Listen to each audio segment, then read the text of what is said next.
Assalamualaikum warahmatullahi wabarakatuh.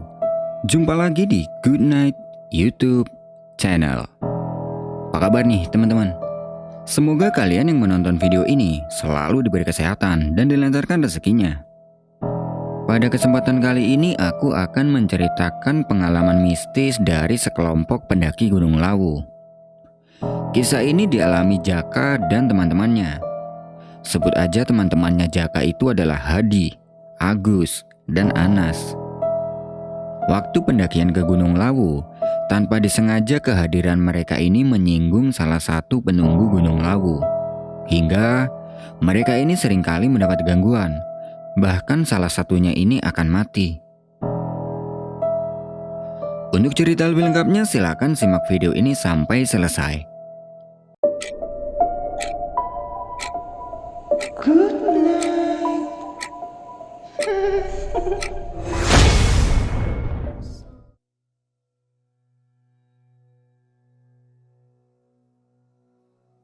Waktu itu Jaka mendapat telepon dari Hadi dan memberitahunya kalau Hadi ini sedang dalam perjalanan pulang dari perantauannya di Sumatera.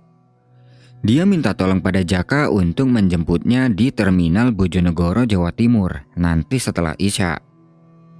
Karena waktu itu Jaka ini sedang nganggur, dia mengiyakan permintaan Hadi. Di sisi lain, mereka ini sudah sangat lama tidak bertemu.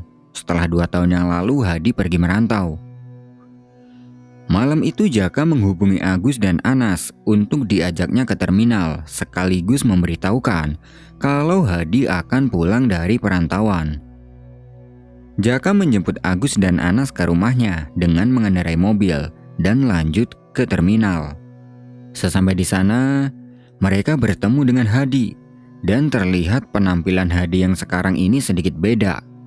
Dulu yang masih cupu, sekarang sedikit keren. Di terminal itu mereka bercandain si Hadi, kemudian mereka kembali masuk ke dalam mobil dan lanjut berkendara pulang. Di perjalanan pulang, Hadi mengajak Jaka yang waktu itu sedang mengemudi untuk mampir di sebuah kafe. Ya hitung-hitung untuk reunian lah, karena mereka ini udah lama tidak ketemu. Pas ngopi itu, Jaka tanya tentang pengalamannya Hadi waktu merantau di Sumatera. Dan Hadi pun menceritakan pengalamannya itu. Dia juga sempat menceritakan keindahan Pulau Sumatera serta hutan dan satwanya yang masih terjaga di lereng Gunung Kerinci. Setelah Hadi bercerita banyak, tiba-tiba Anas bilang, "Aduh, dengar Gunung Kerinci jadi pengen daki. Daki aja pikiranmu. Emang apa sih bagusnya naik gunung? Bagus, Jak. Emang kamu aja yang belum tahu." Jaka memang belum pernah yang namanya mendaki gunung. Nah, di sini Anas memberi usul pada mereka untuk pergi mendaki gunung. Hitung-hitung untuk menyambut kedatangan Hadi dari perantauan. Hadi setuju dengan usul Anas itu, begitupun dengan yang lain, tapi tidak dengan Jaka. Karena bisa dibilang Jaka ini tidak punya pengalaman survive sama sekali, apalagi mendaki. Anas terus membujuk Jaka hingga akhirnya dia mau. Ya untuk cari pengalaman lah, lagian itu cuma mendaki doang kan. Mereka akhirnya setuju dan Anas memutuskan untuk mengajak mereka semua mendaki ke Gunung Lawu. Selain jaraknya tidak begitu jauh dari rumah, Gunung Lawu juga memiliki view yang sangat keren. Tidak terasa waktu sudah menunjukkan jam 10 malam.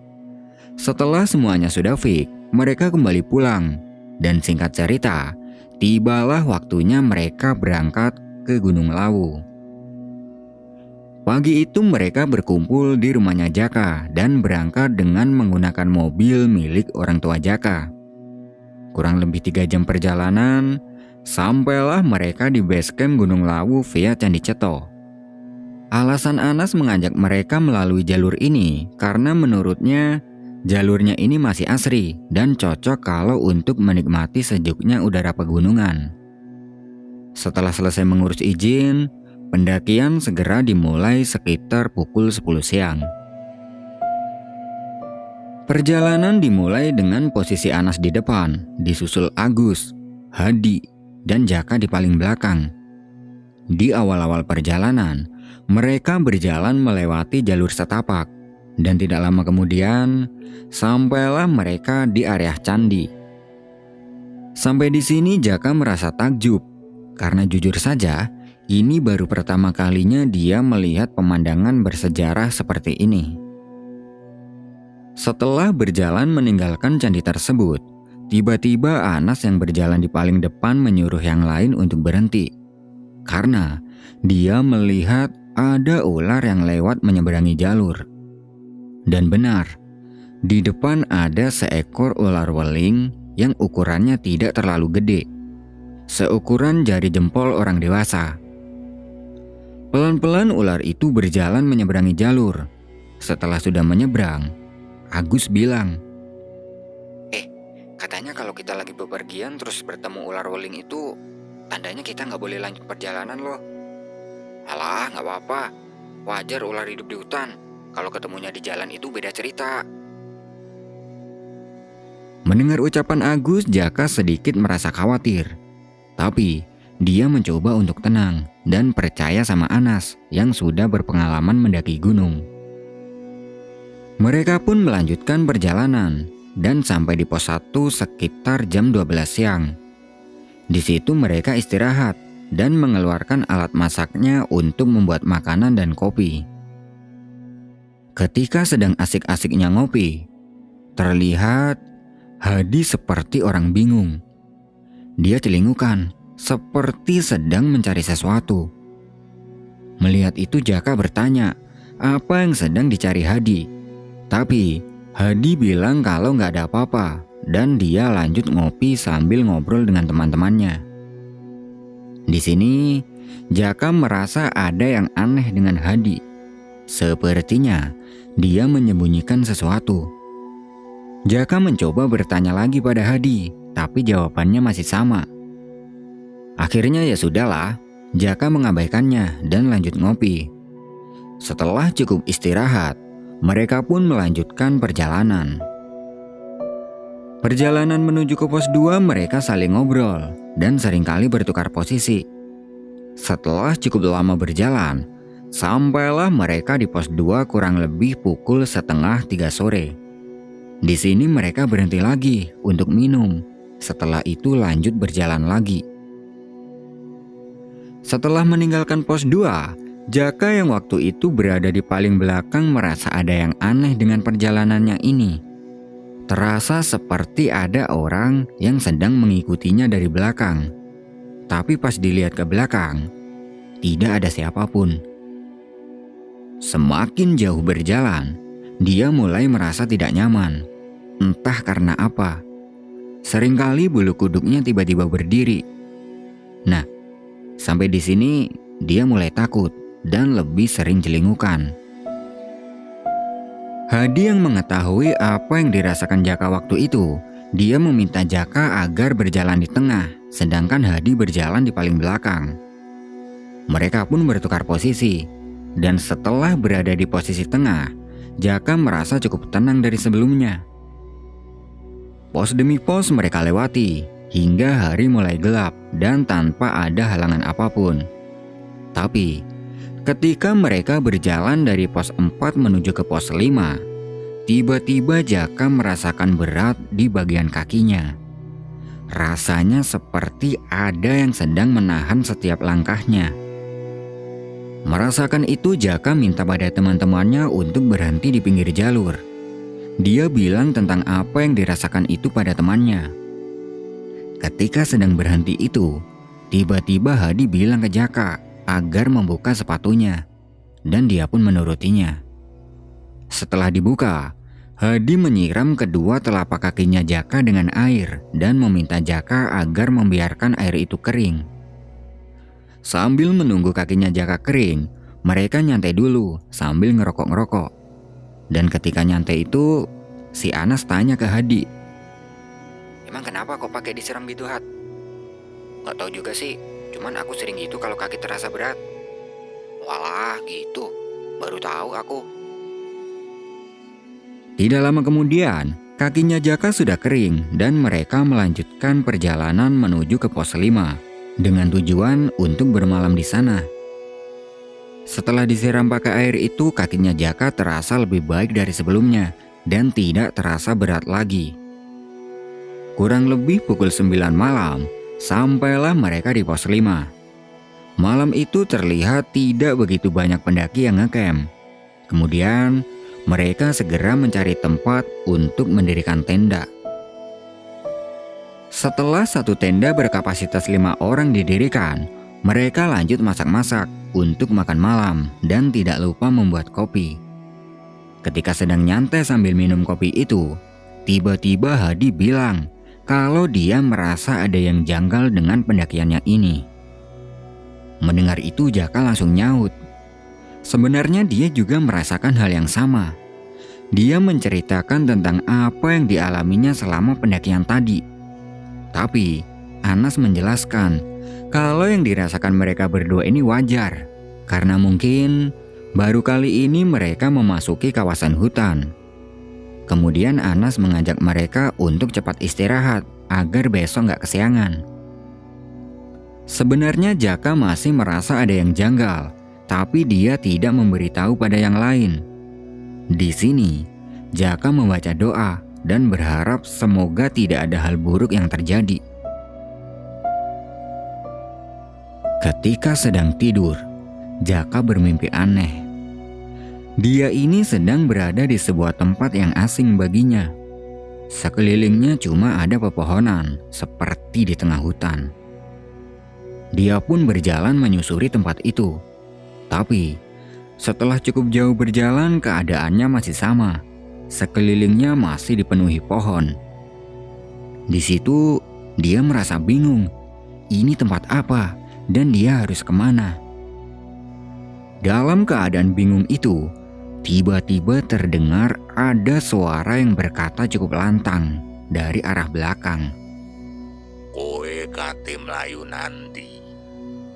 Kamu mau lari kemana? Spontan Jaka kaget dan langsung nengok ke belakang. Dan ternyata, tidak jauh dari tempatnya itu terlihat ada sosok seperti manusia, tapi ukurannya sangat tinggi dan besar, seukuran pohon kelapa. Tubuhnya cukup kekar, matanya melotot merah dan giginya bertaring. Sosok itu sedang berjalan ke arahnya, seperti ingin menangkapnya. Melihat itu Jaka sangat ketakutan. Dia segera lari sambil sesekali menengok ke belakang. Dan sosok itu terlihat mengejarnya. Jaka masih terus berlari, hingga akhirnya dia ini sangat kelelahan dan jatuh tersungkur. Ketika jatuh itu, dia melihat lagi ke belakang, dan sosok itu terlihat sudah semakin dekat. Dia berhenti tidak jauh darinya, sambil melotot ke arah Jaka. Melihat sosok itu berhenti, Jaka memanfaatkannya untuk segera lari. Tapi, baru saja dia akan lari, terlihat di depannya ada beberapa ekor harimau, serta satu orang parubaya yang menaiki salah satu harimau tersebut. Dia berjubah putih dan menaiki satu ekor harimau yang berbeda. Harimau yang dinaiki itu berwarna putih dan lebih besar dari yang lain. Melihat itu Jaka kaget dan bingung. Dia nggak tahu harus lari kemana lagi. Lalu sosok yang berjubah putih itu bilang ke Jaka, Wis nang bali oleh, buto iki urusanku. Sudah, kamu cepat kembali nak. Buto ini urusanku. Kemudian sosok itu berjalan ke arahnya dan mengusap wajah Jaka. Setelah diusap itu Jaka langsung terbangun dan langsung terduduk. Tubuhnya gemetar ketakutan karena masih terbayang mimpinya barusan. Seakan mimpi itu terasa benar-benar nyata. Dia pun segera mengambil air untuk minum untuk menenangkan diri. Terlihat teman-temannya ini sedang pulas dengan tidurnya. Setelah cukup tenang, Jaka berdoa. Dia berharap semoga mimpinya itu hanyalah sekedar bunga tidur dan semoga tidak terjadi hal yang tidak diinginkan. Terlihat jam tangannya masih menunjukkan pukul 2:30 pagi dan dia pun melanjutkan tidurnya. Di tidurnya kali ini, dia sudah tidak bermimpi aneh lagi dan bisa tidur nyenyak. Keesokan harinya sekitar pukul 7 mereka semua bangun.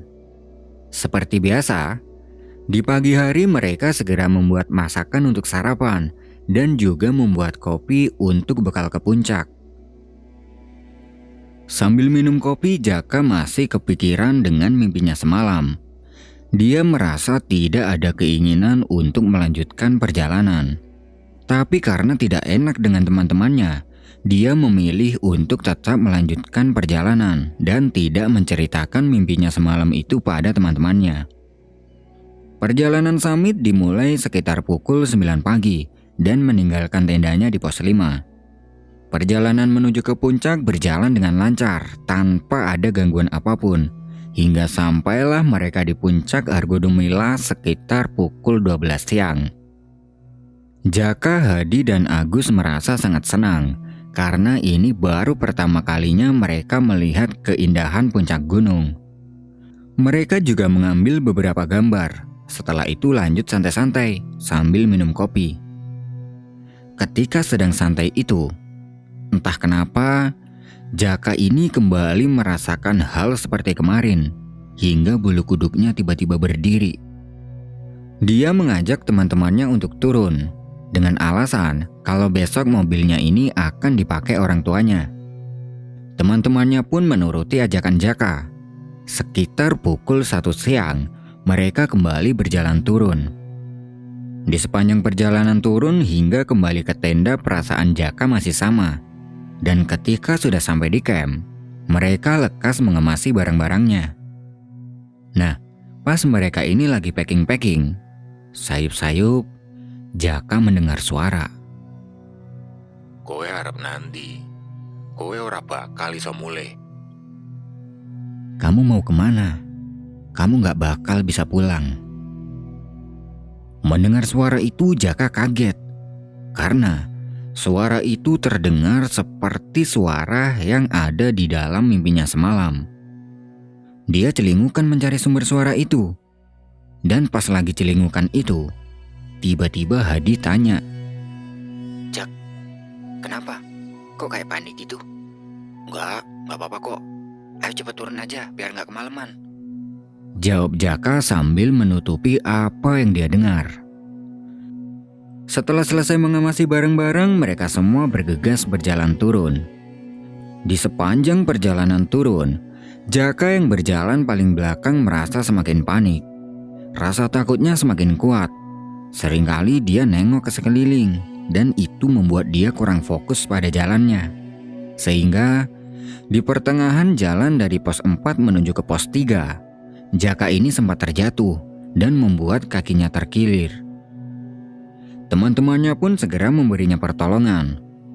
Melihat Jaka yang kakinya terkilir, terpaksa mereka berhenti di pinggir jalur sambil mengobati kakinya Jaka. Mereka berhenti cukup lama sambil menunggu Jaka bisa berjalan lagi.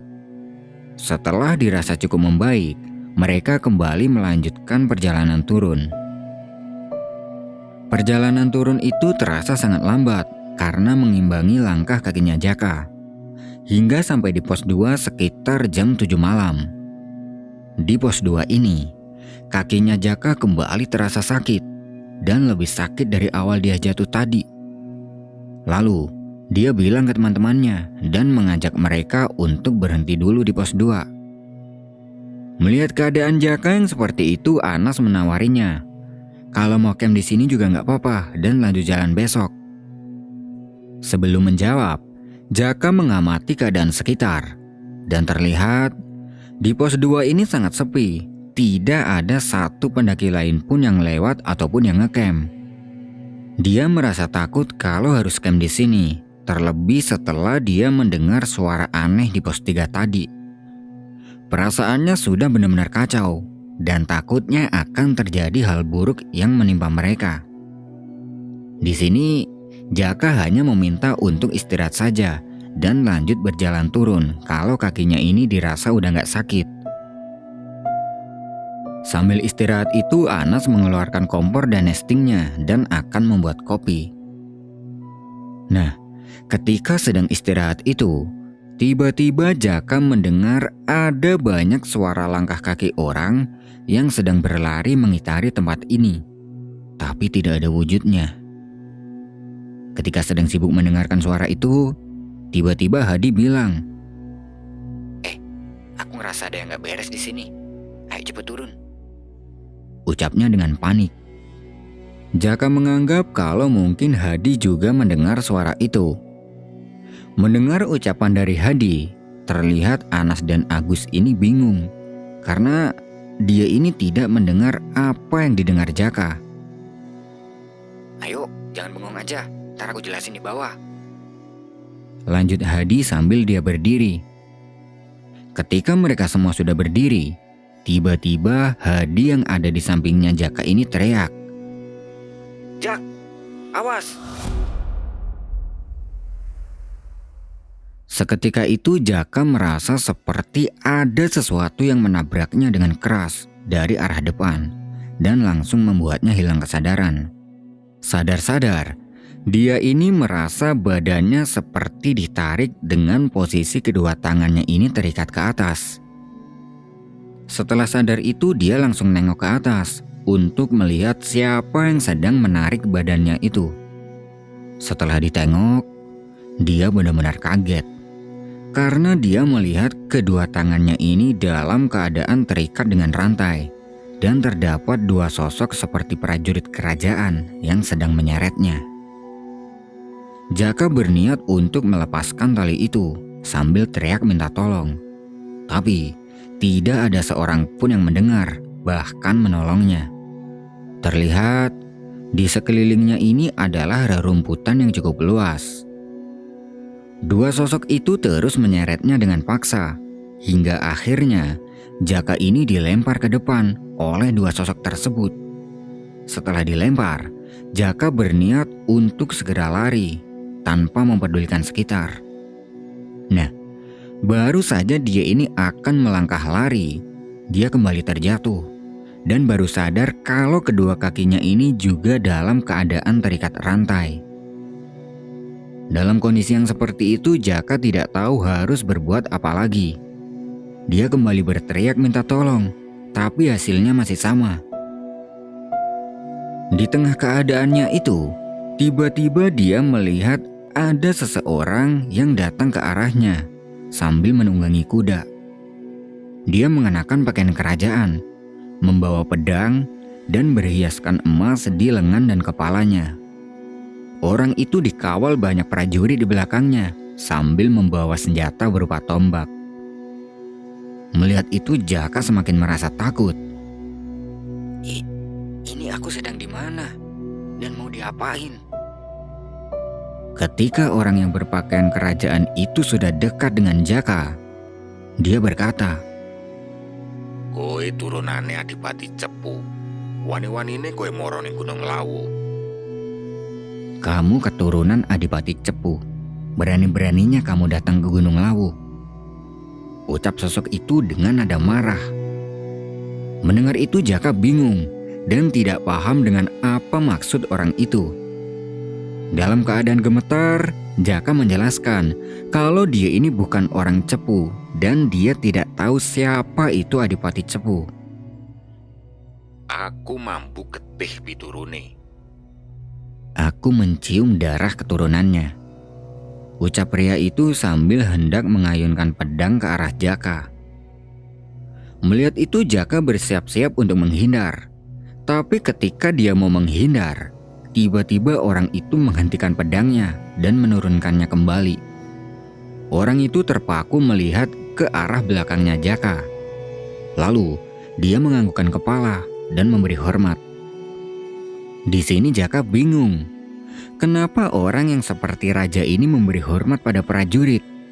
Karena seingat Jaka, di belakangnya ini ada dua orang prajurit yang menyeretnya tadi.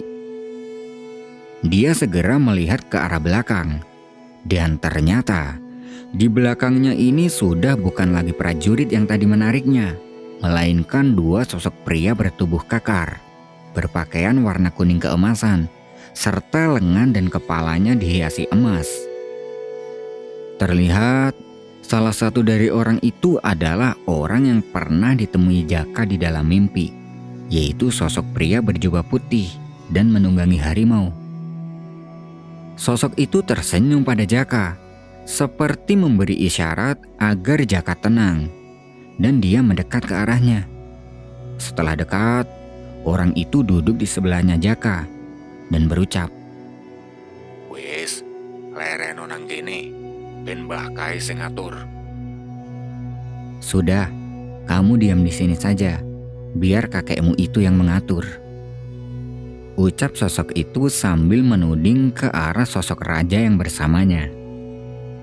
Entah kenapa Jaka merasa tenang ketika berada di samping orang itu.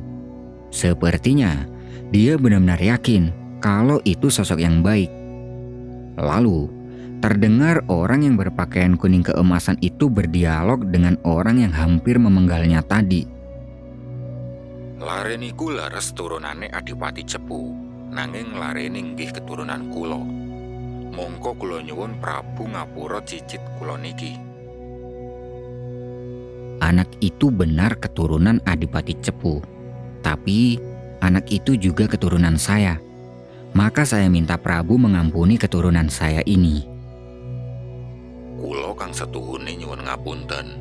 Mergi murka kula kali Adipati Cepu kula mboten saged ndeleng yen lare niku cicite Eyang Prabu.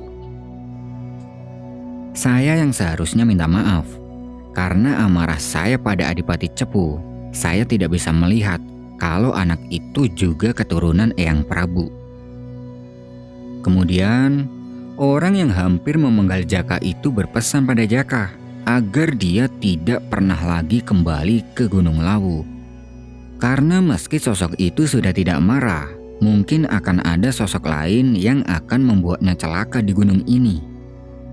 Kemudian, sosok raja yang hampir membunuh Jaka tadi melepaskan ikatan rantai yang ada di kaki dan tangannya Jaka.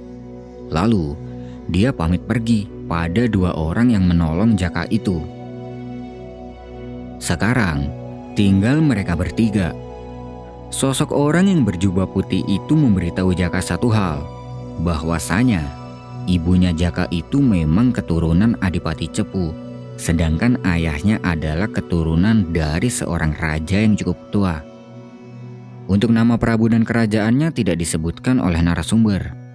Yang jelas, kerajaan itu sudah lebih dulu jaya sebelum era Majapahit. Dan di era Majapahit berjaya itu, kerajaan ini sudah menjadi mitos. Mendengar itu, Jaka hanya mengangguk paham. Kemudian sosok itu mengusap wajahnya Jaka sambil bilang kalau Jaka akan kembali ke alamnya. Setelah diusap itu pandangannya Jaka menjadi gelap. Lalu sayup-sayup dia mendengar suara teman-temannya yang memanggil-manggil namanya. Perlahan Jaka membuka mata. Terlihat teman-temannya ini sangat panik. Agus segera memberi Jaka minum. Setelah minum beberapa teguk air, Jaka merasa mendingan dan dia lekas mengajak teman-temannya untuk turun.